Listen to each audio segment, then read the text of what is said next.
Dot net पर करिए अपने सभी गवर्नमेंट एग्जाम की तैयारी। राकेश यादव, आर.एस. अग्रवाल जैसे सभी इंपॉर्टेंट बुक सॉल्व पाइए, वो भी वीडियो सोल्यूशन के साथ। अगर आप इस तैयारी के बीच कहीं फंस जाते हैं या कोई डाउट है या कोई क्वेश्चन अगर आपसे सॉल्व नहीं हो रहा है तो बिल्कुल भी घबराइए मत। आपको उस क्वेश्चन का फोटो खींचना है, उसे क्रॉप करना है और सबमिट कर देना है। आपको कुछ ही सेकंड में उस क्वेश्चन का वीडियो सोल्यूशन डॉटनेट ऐप पर मिल जाएगा।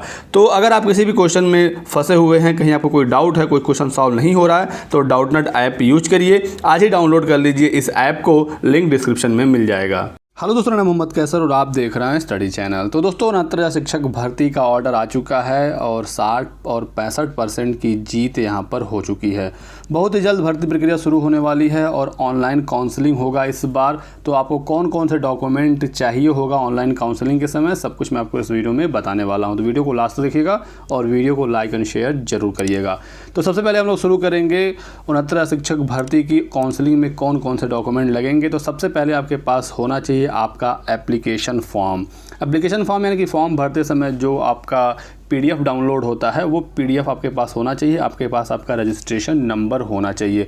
क्योंकि काउंसलिंग ऑनलाइन होने जा रही है और लॉकडाउन का समय है तो इसमें आपको कुछ छूट भी मिल सकता है, वो आगे हम लोग बात करेंगे। क्योंकि बहुत सारे छात्रों के मार्कशीट में कुछ ना कुछ गलतियां होंगी या कुछ डॉक्यूमेंट्स आपके अभी तक रेडी नहीं होंगे तो इस समय आप उसे बनवा भी नहीं सकते।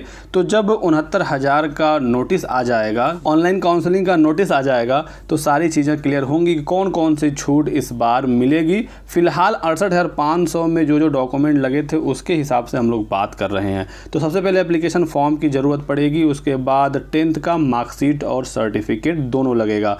तो 10th का अगर आपके पास मार्कशीट और सर्टिफिकेट अलग अलग है तो यहाँ पर आपके ये दो डॉक्यूमेंट हो जाएंगे। अगर दोनों एक ही में है तो फिर एक ही से काम चल जाएगा।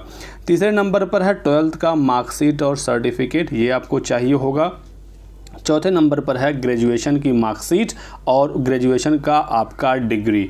अगर आपका ग्रेजुएशन का डिग्री आपको अभी तक नहीं मिला है तो प्रोविजनल से काम चल जाएगा। लेकिन प्रोविजनल आपको पता होगा कि प्रोविजनल सिर्फ 6 महीने का ही मान्य होता है। 6 महीने से पुराना अगर प्रोविजनल आपका है तो वो मान्य नहीं होगा, उसके बाद आपको डिग्री की ही ज़रूरत पड़ेगी। लेकिन इसमें आपको रियायत मिल सकती है क्योंकि लॉकडाउन का समय है। अगर आपको प्रोविजनल मिल गया है लेकिन डिग्री नहीं मिली है तो हो सकता है इसमें आपको छूट मिल जाए, क्योंकि लॉकडाउन के समय में यूनिवर्सिटी जाना और डिग्री को निकालना लेना ये पॉसिबल नहीं हो पाएगा। स्पेशली जो ज़िले रेड जोन में हैं वहाँ पर ये छूट तो मिलनी ही है। तो इस तरह की कुछ छूट्स आपको मिलेंगी 69,000 की ऑनलाइन काउंसलिंग में। और जब इसका डिटेल्ड नोटिफिकेशन आएगा उसमें सारी चीज़ें क्लियर हो जाएंगी और जैसे ही हमें कोई जानकारी मिलेगी कौन कौन सी छूट आपको मिल सकती है तो मैं आपको अलग से डिटेल में बताऊँगा। 5वें नंबर पर है ट्रेनिंग का मार्कशीट और सर्टिफिकेट। ट्रेनिंग यानी कि आपने ग्रेजुएशन के बाद कौन सी ट्रेनिंग की है, बीएड किया है, बीटीसी किया है, डीएलएड किया है या बीएलएड किया है, उसकी मार्कशीट और उसका सर्टिफिकेट भी होना चाहिए। 6ठे नंबर पर है यूपी टेट या सी टेट की मार्कशीट, जो भी 69,000 का फॉर्म भरते समय आपने यूज किया होगा। आपने यूपी टेट का पेपर 1 का नंबर आपने भरा होगा या सी टेट का भरा होगा तो ये आपके पास होना चाहिए।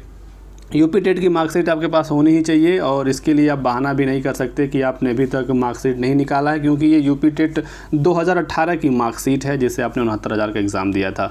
तो अगर आपने निकाल लिया है, डायरेक्ट से आपने ले लिया है तो बहुत अच्छी बात है। अगर नहीं लिया है तो इसमें आपको दिक्कत हो सकती है।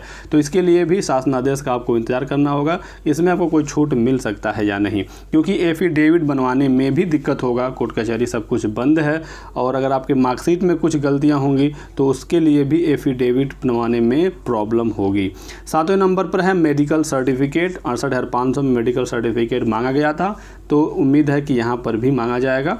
और आगे है 8वां डोमिसाइल सर्टिफिकेट। निवास प्रमाण पत्र सबके लिए ज़रूरी है, चाहे आप जनरल हो, ओबीसी हो, SC, ST, pH, domicile certificate सबके लिए लगता है तो ये आपके पास होना चाहिए। अगर आपके पास पुराना भी डोमिसाइल सर्टिफिकेट है तो लॉकडाउन के समय आपको इसमें रियायत मिल सकती है। 9वें नंबर पर है कास्ट सर्टिफिकेट, जाति प्रमाण पत्र।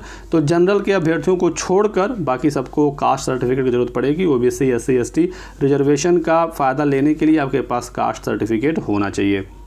यहाँ पर भी सेम वही रूल जो है वो लागू होगा कि पुराना कास्ट सर्टिफिकेट तो वैसे मान नहीं होता, लेकिन लॉकडाउन में यहाँ पर छूट आपको मिल सकती है। आईडी प्रूफ है 10वें नंबर पर, तो 10वें नंबर पर आईडी प्रूफ आपके पास होना चाहिए। आईडी प्रूफ में आपके पास पैन कार्ड हो, आधार कार्ड हो या फिर पासपोर्ट, ड्राइविंग लाइसेंस भी एक आपके पास वैलिड आईडी प्रूफ होना चाहिए। कोशिश करिए कि जितने भी आईडी प्रूफ आपके पास हैं सब के सब रख लीजिए और जिसमें आपके सभी डिटेल्स सही हैं, high school, intermediate, date of birth सब कुछ ठीक है, वो आप वहाँ पर शो करिएगा। फिर आगे कुछ और डिटेल्स हैं आप यहाँ देख सकते हैं, जैसे कि 68,500 में बैंक ड्राफ्ट लगा था, जिसमें जनरल और ओबीसी के लिए 500 रुपये का बैंक ड्राफ्ट लगा था, SC के लिए 200 रुपये का ड्राफ्ट था और PH कैंडिडेट के लिए कोई भी ड्राफ्ट नहीं था। तो इसके लिए भी अभी आपको इंतजार करना है 69,000 में बैंक ड्राफ्ट का क्या सिस्टम है, क्योंकि इस बार ऑनलाइन काउंसलिंग होगी तो हो सकता है कि आपसे ऑनलाइन ही पेमेंट करा लिया जाए, इस तरह का कोई ड्राफ्ट की ज़रूरत ना पड़े। उसके बाद पासपोर्ट साइज़ आपके पास फ़ोटो होना चाहिए 10, वैसे तो 2, 4, 5 कुछ लोग बताते हैं कि 5 में ही हो जाएगा, लेकिन कम से कम 10 की व्यवस्था आप कर लीजिए। और ऑनलाइन काउंसलिंग होगी तो इतने ज़्यादा फ़ोटो की ज़रूरत नहीं पड़ेगी आपके पास, लेकिन अभी आप इतने तो बैंक ड्राफ्ट अभी आपको नहीं बनवाना है जब तक कि नोटिस नहीं आता है 69,000 के काउंसलिंग के लिए, तो इसके लिए अभी आपको वेट करना होगा। और 10 पासपोर्ट साइज़ फ़ोटो और सभी डॉक्यूमेंट की 2 सेट की फ़ोटोकॉपी, ये आप सारी चीज़ें तैयार कर लीजिए।